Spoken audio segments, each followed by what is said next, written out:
my beloved Boss Mike Severa. Oh, eto, harapin nyo. Kayong mga Villanueva, harapin nyo ang galit ng taong bayan. Oh. Bingo! Oh, yan. Traidor sa Bulakenyo! Ayan, oh, Nelson, Jose Nelson Morales, thank you naman. Tingnan nyo, mga kababayan ko. Pakinggan nyo ang boses ng mga taga-Bulacan, mga kababayan. Eto na, pasok! Dani Domingo! Traidor sa ngayon ay lumalaban! Ang bayan! Dani Domingo! Traidor sa Bulakenyo! Kusina kang galit sa kurang! Ang tao, ang bayan! Ngayon ay lumalaban! Grabe, oh! Serbisyo sa tao! Grabe, no? Nagwawala ho ngayon yung mga taga-Bulacan. Opo, nagwawala ngayon. Gawing negosyo! Sibak! Sibak! Sibak! Oh.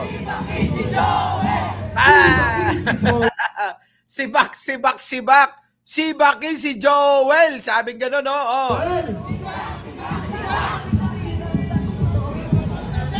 Gandang dukha, ilagay mo. Hindi ko latilaw, tunay na magkalaban. Ganito ba kayo? Ang tao, ang bayan! Ngayon ay lumalaban! Makiba ka! Huwag matakot!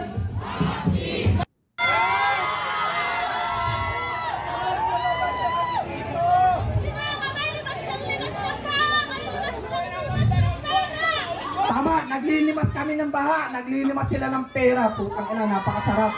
Oh, di ba mga kababayan, ang taong bayan sa Bulacan naglilimas ho ng mga baha, tubig baha na marumi, mga kababayan ko. Ulitin ko lang, taga dyan ho ako sa Bulacan, mga kababayan, ano? Simula ho nang ako'y nanirahan dyan, hindi na ho mga kababayan na humupa yung pong mga baha. Ha? Lagi na po yan, taon-taon, mga kababayan. Pataas ng pataas yung pong baha dyan. Hindi po nagkakaroon ng paghupa. Tapos mababalitaan natin, mga taga-Bulacan, kinukurakot ng mga politiko dyan yung pong mga pondo na dapat hindi ho tayo nahihirapan. Mga gago talaga oh. Ano all? Ngayon, etong rally na to, relatibong peaceful ito. Ang kaya lang namin gawin ay magsalita. Pero hindi ho namin may papangakot na sa mga susunod pang panahon, salita pa rin dahil pagod na ang taong bayan.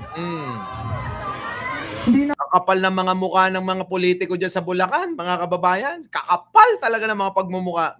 ho pwedeng ganito na lang lagi. Kailangan ho namin ng konkretong resulta. Kaya ho, maraming salamat ho sa atin. First time to sa Pombong at nagpapasalamat ako sa lahat ng dumalo.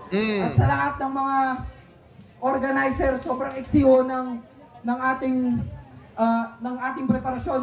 Mantakin mo 5 araw, 1,000 ang napalabas natin. No, kita nyo mga kababayan ko, libo-libo ho yung mga nagraraling mga kabataan. Halo-halo na yan mga kababayan. Oo. Napakagaling ng taong Pombong. Sabi rito mga kababayan, lifestyle check na yan. Nako. At maraming salamat po sa ating lahat. Hindi ko pasensya na, sobrang haba dahil sobrang galit ako Pasensya na. Ngayon, bibigyan ako sa susunod na magsasalita. Maraming salamat po. Lahat tayo galit, tama. Programa. Pagod na po ba ang lahat?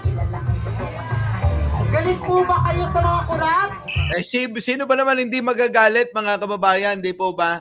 Sino ba ang hindi galit ngayon sa corrupt? Sabi ko nga sa inyo mga kababayan ko, hindi na ho pinag-uusapan dito kung kanino kayong kalyado.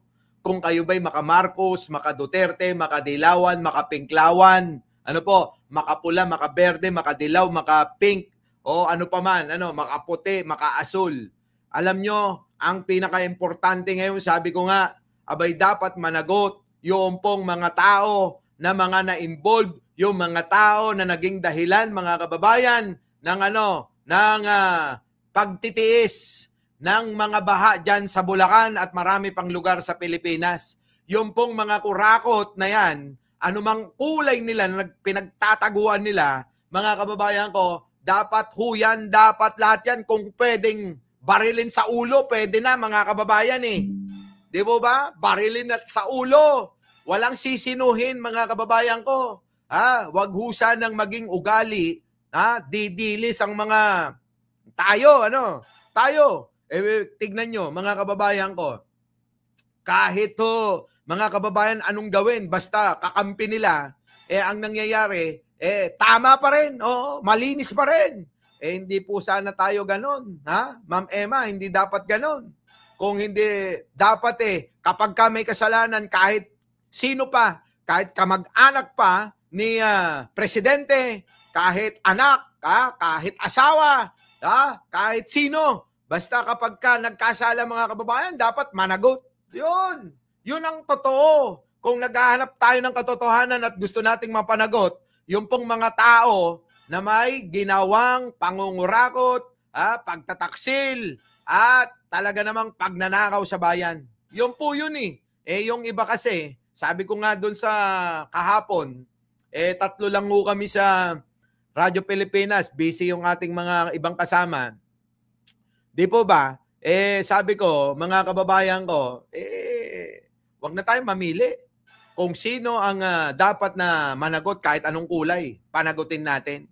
Di po ba, mga kababayan ko? Tingnan nyo, tuloy-tuloy wala na hong katigil-tigil ang pagboboto ninyo ng mga tao na akala nyo mga magsisilbi sa inyo.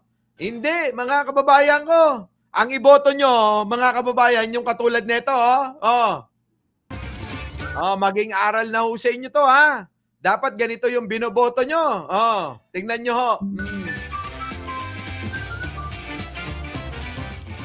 Trending na naman online si Pasig City Mayor Vico Soto dahil sa bago nitong IG story kung saan ibinida niya ang panorama effect na gamit para kunan ang mga city documents. Hirit ng mga netizen, pwede naman daw ang 0.5 camera. Mukhang hindi teki rin si Mayor Vico Soto, no?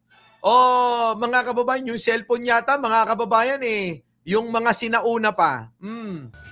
Kaya si Mayor, masunurin, hinanap agad ang wide lens. Pero tila hindi relate ang kanyang cellphone. Hindi. Wala sigurong 0.5 yung cellphone.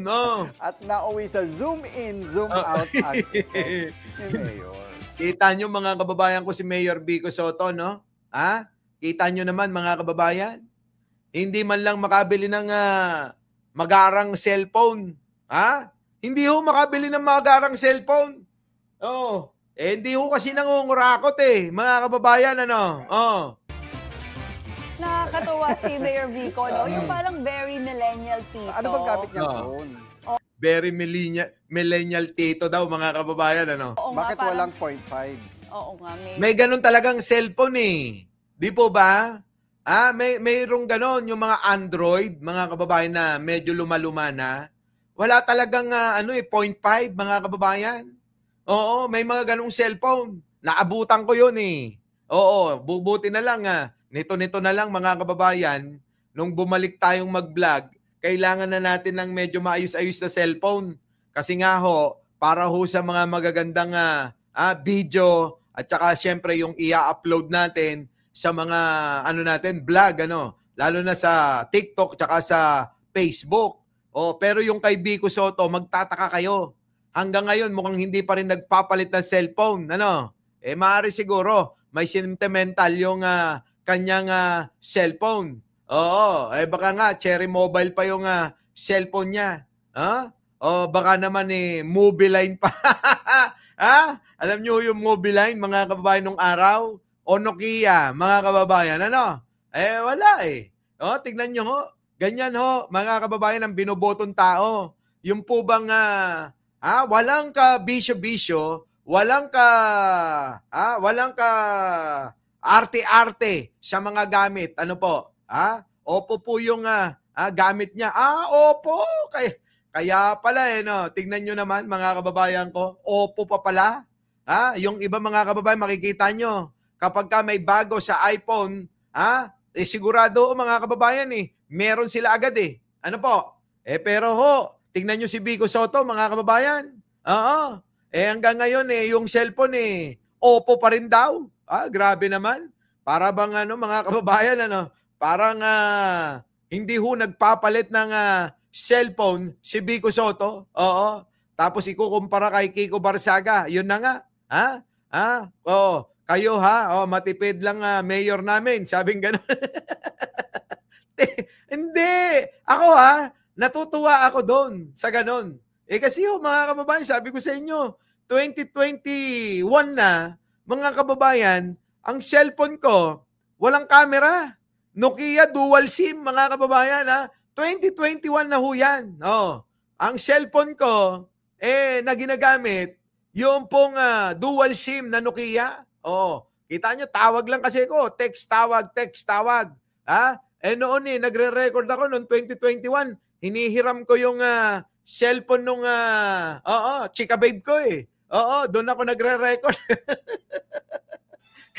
Kaya ramdam ko si Vico Soto Ang hirap kaya mga kababayan mag-adjust lalo na kapag hindi tayo techie Yung po bang ang daming pinipindot yung ating cellphone noon na dual SIM call and text lang.